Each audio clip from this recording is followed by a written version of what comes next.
and welcome to the Fashion Scoop, your passport to the dynamic world of fashion.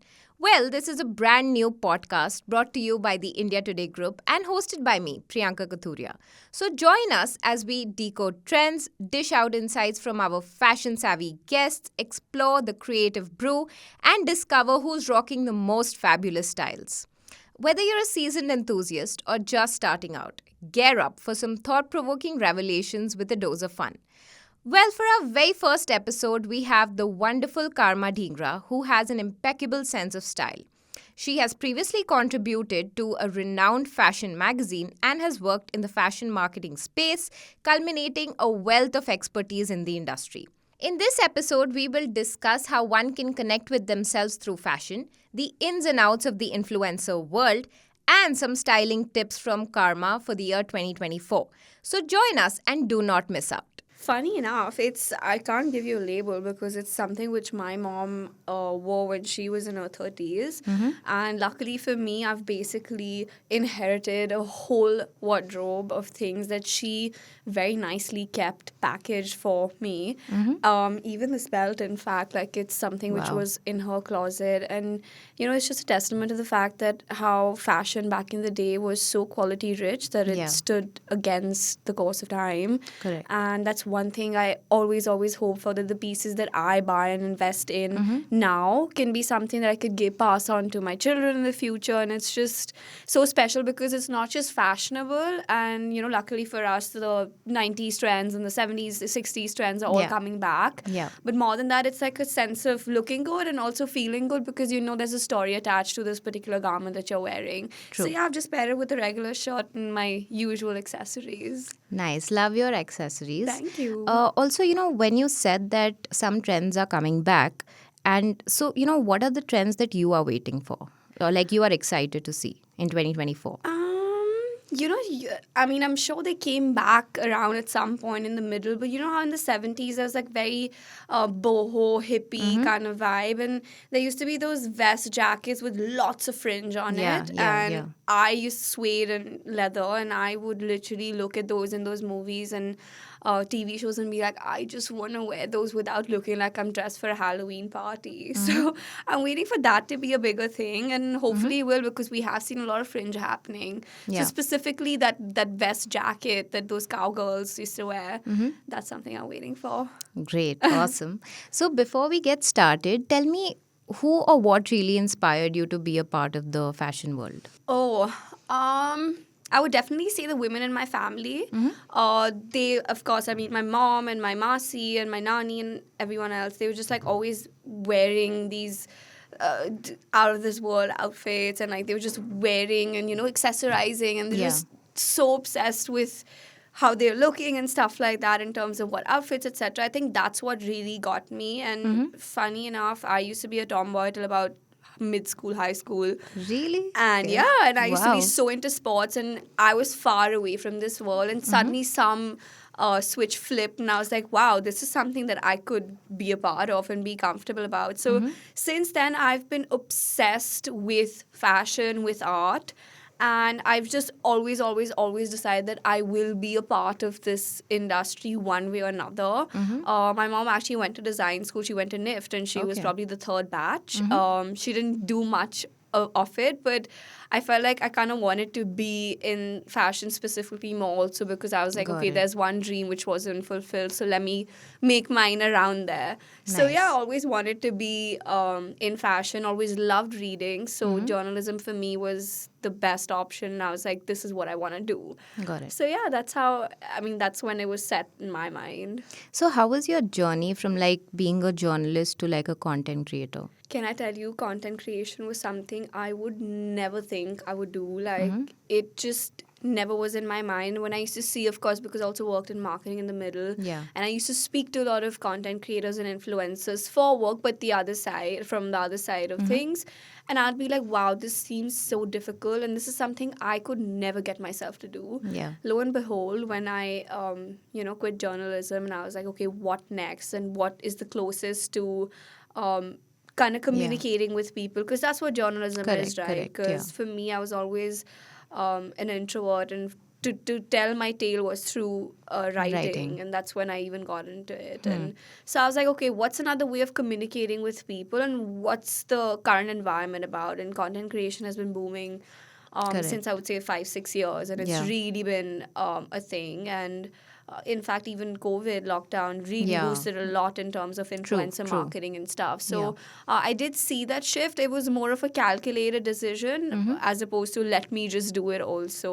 Got it. It was a little bit of both. I kind of took a break after journalism, and I wanted to do something which kind of was relaxing to me, was more about my personal style as well, and yet had that element of communicating with people. So that's how it Got it. started. And it was a bit weird at first, because when you're used to a 9 to 5, you're used to to-do list, and Yeah, suddenly yeah, you're just like, okay, you're the boss of you, and you don't know what you need to do and how to do things. Like I wasn't being told to do things; I was Correct. telling myself. It was a bit of a shift, because coming from a job Yeah, for 3 yeah. 4 years and then suddenly going into just being freelance was a bit like, okay, this is a change. Yeah, you really have to pick yourself up. Like, there's nobody pushing you. There's no deadlines as such. Exactly, So you, and it yeah. all starts with like a hit and miss, because it's all experimental. Correct. You initially start working with brands just as a gesture, like barter, gift, stuff like that, and then your first paid collaboration happens. And then when I look at it back then, like from now, and you see the kind you've grown and the difference, even your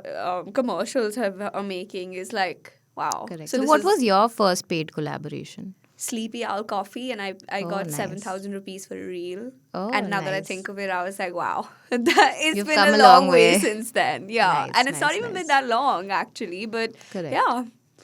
Impressive. Yeah. Okay, so when you said that you were a tomboy, like funnily enough, even I was like that. Okay, and then I decided to be a part of this world. So I have no background, in fashion. Like my education is not in fashion. So do you think that people who shift, from a different background to the fashion space, is the world welcoming to them, or is it tough, or do others have like a advantage over them? Definitely an advantage, in the sense that they of course have that exposure to that specific genre. Correct. But I wouldn't say, like, even I was in a fashion background. I studied literature. Oh, So nice. and in the middle I also interned at a law firm, and that High suddenly five. came. I did that Oh, too. you did too? Yes, I did that. Amazing. Yeah. So yeah, obviously criminal law, literature, and fashion have no common link. But Correct. you know what? We're in an age where there's so much available on the web, and people learn so much of it. Yeah. Social media is so accessible. Yeah. You're learning so many things off it. You're seeing so much, as so much exposure. I feel like yes and no, but I'd say I don't think it's a disadvantage shifting from different spaces to fashion. And also because, see, everyone's doing it now, and Yeah. we're in a time and age where it's acceptable. Earlier, back in the day, if someone was picking a career choice, even though they didn't like it, they were sticking to it, right? True. But it's so easily accessible now, and if you put your mind to it, and if you've decided for yourself that this is what you want to do, I think it's not so bad. And then of course you kind of know who it is in the space that you'd like to meet or you'd like to speak to, and then you reach out to Got it. people. I feel like people nowadays are accessible as well. I mean, Yeah. I remember I messaged Imran Ahmed of Business of Fashion just randomly on Instagram, and he replied, and it was great. So I Nice. feel like there's people who are there to help you, and there's a lot of people who you can learn from in their experiences, which I feel like is a bigger learning than a coursework. Not saying Yeah, that coursework yeah. aren't important. That is True. true. Yes. Nice you made that connection. Okay, so the fashion space has so many aspects. Like there's the media, or you can be a PR professional, or you can be in marketing, or like the content creation space. So what, like, let's say I'm fresh out of college and I'm confused, like what path should I take? So what do you suggest, like for those people, like what is the main differentiating factor, and how can one decide that what is their true calling? I feel like personally, all of these things somehow in tandem with each other. Whether you're working in journalism, you still need your PR skills, you still Yeah. need marketing skills. Having said that, I feel like the best way, and something I did as well, was try out every single thing through internships. Yeah. See what you want to do, because I feel like this generation, our generation, is so quick to decide that we don't like this. So before you're making a long-term commitment to a career path, I would suggest intern as much as you can. That's the best way to do it. You at least get a bit of a feel of what are things like within the industry. Because if you're an outsider and you're seeing it, because Yeah. I grew up watching Devil Wears Prada and Sex and the City, and I was like, Lovely wow, it's going to be movies. this to be a journalist. It's going to Yeah. be that. It's not, right? Yeah, Reality is yeah. different from movies and True. pop culture. So it's best to intern at places as much as you can, shadow people who you would think you'd want to be in terms of your career path and stuff, and then make a decision based on that. Got it. Great. So you said that you previously worked for a magazine. So do you see any difference between how magazines used to function then and now? Because especially when people are reading lesser these days. Major difference. Yeah. And again, before I made the decision that I want to be a journalist, of course, magazine culture was a lot stronger. We, Correct. of course, know that a lot of people are not picking up magazines anymore because everything's coming on their phones and stuff like that. Yeah. So the print shifted to a digital first. And then, of course, there's a lot of things that are not working too well for magazines in terms of relatability, in terms of are we relevant enough anymore in terms of the print space and stuff Yeah. like that. So yes, I did see the switch within my job as well, because initially when I did join, we were still like print focus, print first, this, that, Got the it. other, always looking at the flat lays and seeing what needs to be done.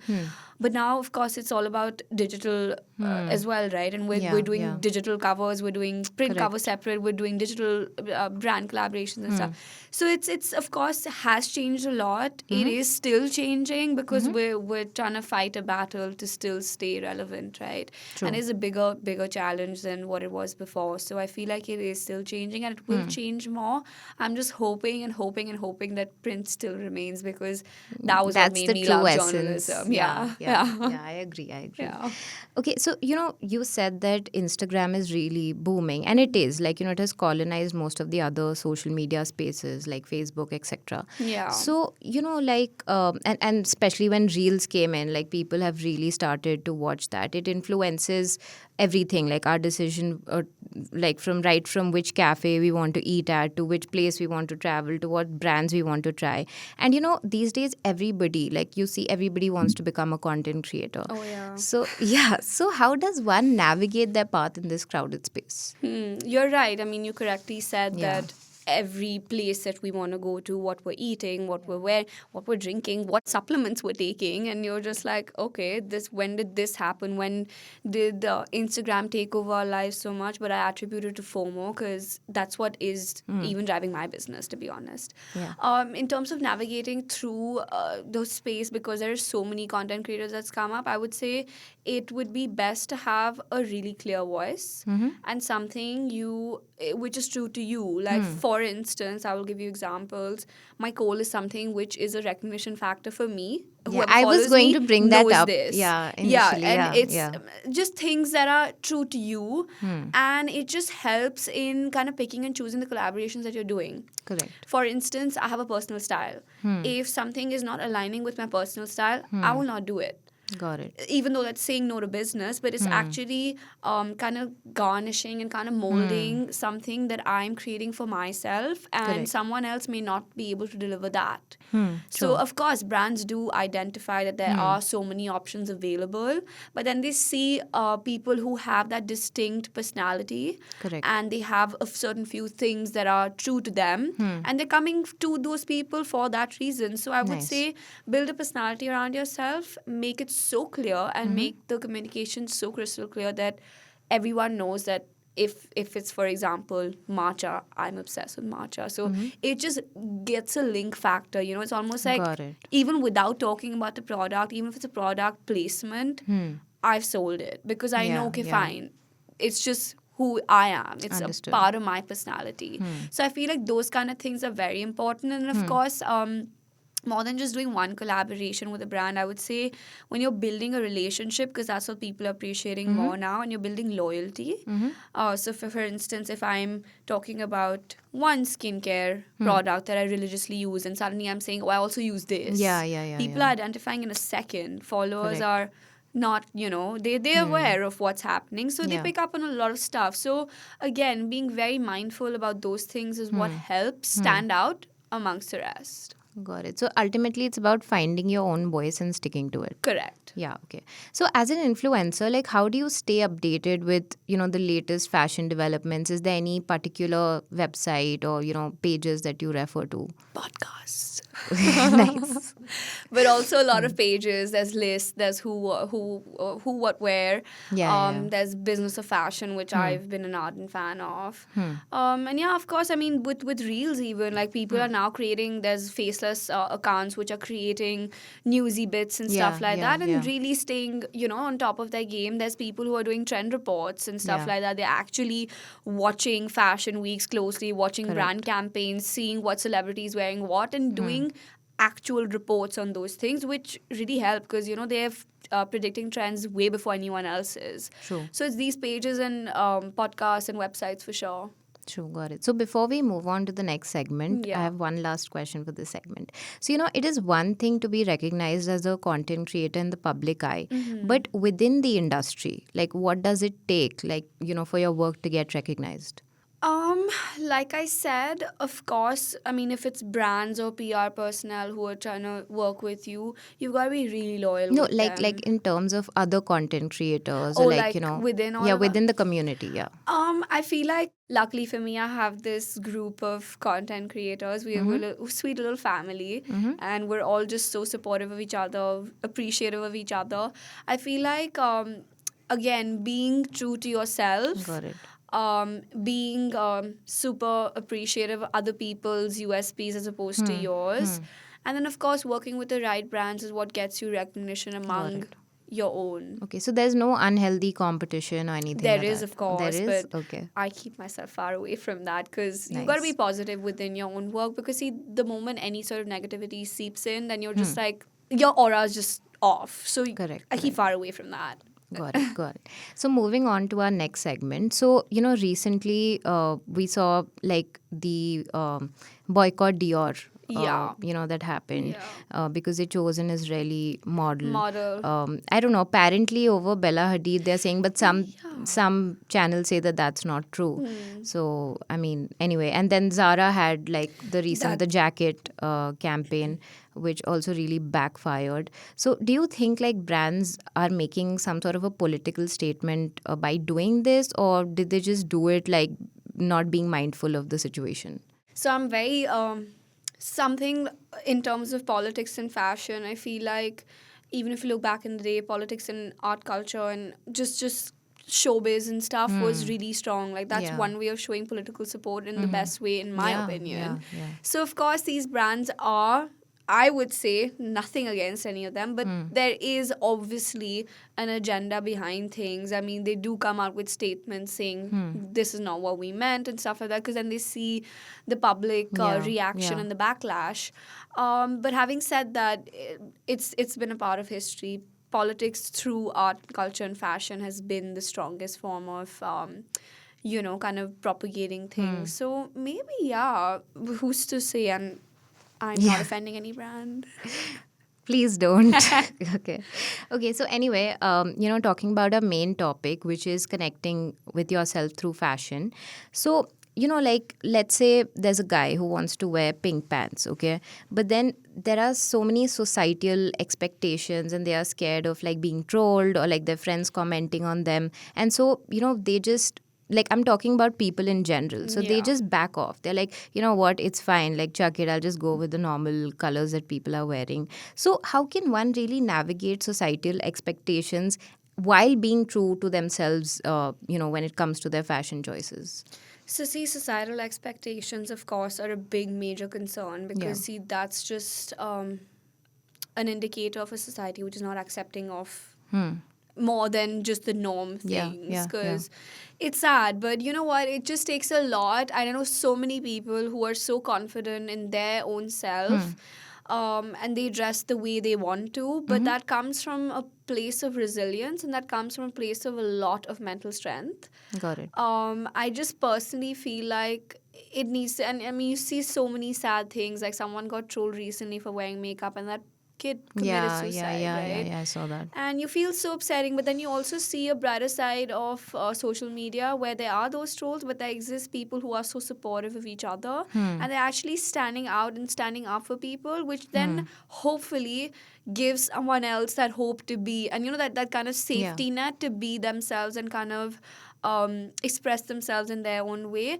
But also, thankfully for fashion styling campaigns and celebrities, actually, Ranveer Singh, for example, he's actually probably one person within our Indian culture who's so secure in his masculinity. Yeah. And I think just him, and I mean, of course, we all look at it and be like, oh, why would you do that and why would you wear that? But then also at the other flip side, there's also some people who are probably feeling more comfortable and safe and also wanting to dress a certain way. Correct. And I feel like it's kind of something which kind of makes it slightly more normal and then maybe shifts mindset. That's what we all hope for, right? A more accepting world and stuff like that. So when we're so obsessed with celebrities and then they go out and do these things where you will see the most masculine man wearing pink trousers or pink pantsuit, Lewis Hamilton, for example, when he wore that Valentino pantsuit. And you're just like, okay, fine, there's these guys who are doing it, and so we can hopefully do it too. we can do it too, and shift to still being a normal thing, and then hopefully less trolls and less all of that. True. No, celebrities definitely have a huge impact, on the public. So anyway, when we talk about somebody's personal style, like, see, for everybody, hiring a stylist is not an easy job, right? So how can one really navigate, or explore what is actually their personal style? See, it just firstly, I mean, there's so many factors. I would personally say first decide what colors suit you, because and it's theories, color theory is so strong, right? It dates back to God knows how long. And there's a lot of people who only match a deeper tone or a lighter tone and stuff like that, and it just makes your face look better and brighter. Some people would wear a certain clothing and be like, oh, why am I looking so drawn today? But what they don't realize is the color tones of those color palettes and specific colors is what's making you look duller.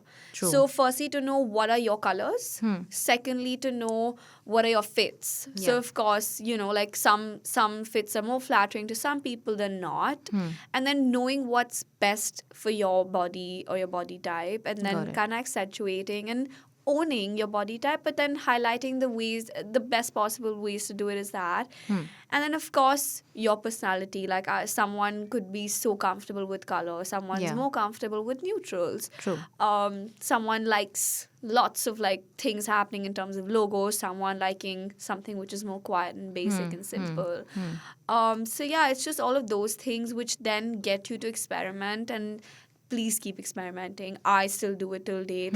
Yesterday I went and bought like a pair of silver pants and wore it with a grey jumper and silver pumps, and I was like, I would never dress like this, but I should. And luckily Instagram content creators and stuff, they really push you to and I say this as well, being a content creator, because I see someone else and I'm like, wow, maybe something like this could look cool. A couple of my friends never tried coal and they said, okay, you wear it so well, so let's try it, and it looks good. So it's always experimentation, then kind of understanding what makes you most comfortable. And luckily it's just a few things that you invest in. If you invest in good basics and then build on it with accessories and cooler fun elements, I think that's the best way to do it. True. A lot of people just wear black or darker colors because that sort of has a slimming effect, and they don't really experiment with colors. And so, I mean, also I feel when you talk about experimenting, trolling is a big thing. People are really scared of getting trolled, and so have you ever faced trolling, and then how did you really deal with that? A lot. I remember I did one styling reel for workwear, and it was just a collaboration that I'd done. And someone came out and said, but you're a content creator, you have no real work, so who are you to say this? And I was like, ouch. But see, you've got to read, and of course it affected me, would anyone else. But you've got to know that there are people who are going to say a lot of things, but as long as you're doing what makes you happy and you kind of coming with a kind of, you're there for style. Like if someone is looking at my page, I won't expect all of them to be sitting at home doing nothing like content creators. I would imagine they go to offices like I did as well at some point in my life. So I do come from somewhere when I say these things. And you obviously got to be really strong in your head. It then stops getting to you. And another way of dealing with it is not looking at it at all. Like, I don't. Ignorance is bliss. Ignorance is pure bliss. And if you feel like you're then strong enough to kind of, take it on, then go for it. And sometimes all of these hate comments make me feel so much more secure in my own being, because then it makes me feel like people are saying things to you, yet you're okay, then you're doing something right. Yet they're looking at you and following They are, you. and they're spending 2 minutes of their time to sit and write you a message or write you a comment, which then says, okay, fine, at least I have attention, whether it be good attention or bad attention, that's fine. But as long as attention is there, that's what a content creator wants, really. Got it. And when we talk about influencer marketing, so the whole business is actually about other people getting influenced by what the content creators are wearing. Yeah.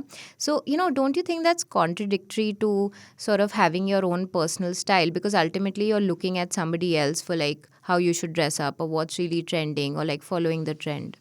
And trends keep coming and going. So not really, because I mean, what I would think of it would be like, how we look at runway showcases, how we still do look at magazines through their trend pages. So I would say, instead of it's just a way of taking I would like to say an expert opinion, because it's just almost like seeing, okay, fine, this person is wearing something like this. I do not want to buy that exact specific piece, but I want to make something closer to that, or take like outfit inspiration. I mean, I feel like it does, you do influence people in a way, but I think it's almost to say as if it's like a comfortable space, in terms of you then see it, okay, be like, okay, fine, I've seen it on this person, it's not looking odd. Got it. If they can wear it, so can I. Got it. So it's like taking inspiration and then doing your own thing with it completely. I would ideally hope, but then there are probably some people who like to do exactly the same, which is also okay. Maybe they're trying to explore their own style. True. And I would hope then that inspires them to experiment on their own. Got it. So, like you said that you're wearing, like your mother has curated these things for you and kept aside, and you are wearing some of them today. So that is like sort of like mindful consumption, like you're preserving it and it's sort of timeless, right? Yeah. So, like how can one really, like, fashion is like, fast fashion is everywhere. Like the trends are just coming and going, and people just want to buy everything that's sort of trending, and then they do away with it when the trend goes away. So in what ways can one be more mindful and still not feel like they are sort of lagging behind? Yeah, so I feel like best way to do it, like I said, is to have a base outfit, your essentials, but always purchase something that is of higher quality. Got it. Because see, that's one thing which will stand against the test of time. If you're buying something which is fast fashion, even if it's a basic t-shirt, it's probably going to wear out in a couple of washes, and then you're just like, okay, I now need to throw it, which then goes into landfills, right? So I think the best thing to do, start off by buying something which is higher quality in terms of your basics. Those will last you way longer. And then over that, of course, there are so many trends which is so fast. Like sometimes I don't keep up with trends either. But then instead of being so quick to purchase those garments, I would say, think about it. See, is this something you would want to wear? Is this something you would keep for a longer period of time? Or is it something which you discard after one wear, like you correctly said? More than that, is it something that I can wear in more ways than one? Got it. Can I wear it in the day, style differently? Can I wear the same thing in the evening, style differently? Can it be paired with like a couple of things? That way, co-ord sets, in my opinion, are the best buy. You get 3 different outfits out of it. You can wear the top separately, the bottom separately, together as a set. And it's just things like, be a bit mindful, because let's be honest, it is our earth, our world. We need Yeah. to take care of it. Yeah. There is a lot in terms of fast fashion. It's not like I'm saying I don't buy fast fashion either. I'll probably end of season sale comes, it's so Yeah, overwhelming, yeah, those yeah. ads just hit your face and you're like, Really okay, attractive, let me yes. get onto it. Yeah. But then like I shopped from one of the sales and I only bought one piece of clothing, which I was like, fine, I see myself keeping this for Got a it. long period of time where I can wear it differently. I can style it in many different ways, and it's just a smaller few steps, and then someone just like, okay, but you know, everyone else is doing it as well, but it Yeah. has to start from somewhere. True. Yeah. So, when you spoke about high quality, are there any particular brands you recommend that are affordable, but yet they are selling high quality products? You know what? Honestly, let's not think of a Zara or a H&M or Yeah, yeah. Uniqlo is doing fabulous Yeah, quality. true, That's true. something. I mean, my heat techs have stayed with me through winter season for years and years and years. I used to buy Uniqlo before it came to India as well. And it's something, in terms of basics, it lasts. More than that, our local homegrown brands, they are doing, I mean, linens and stuff like that. There's so many brands from Jaipur. There's so many of these newer brands that are doing fun dresses, fun clothes that actually are rich quality, because you know they're made by artisans within our country. You know this fabric sourced very mindfully. Yeah. And it's, you can tell there's a difference. So the same dress you'd pick up from any other brand, fast fashion, you get it instead by these homegrown brands, and you know they are better quality and they are going Yeah. to last you a long True, time. true. Yeah, also it's like supporting the homegrown brands in a way. Yeah, and Yeah. why should we not? I mean, look at a Lovebirds, for example. Yeah, yeah. Our homegrown brand, which is doing fabulously well. True. They're placed everywhere internationally, Paris, London, etc. True. And yeah, they're doing well for themselves. True. Correct. So, and, what are some of the challenges? Like, do you think there's an education gap, or, when it comes to like homegrown brands, like a lot of people are slowly getting aware of it, but they still, like, like you said, will prefer going to like a Zara, H&M, or let's say Uniqlo, something that they see in the malls.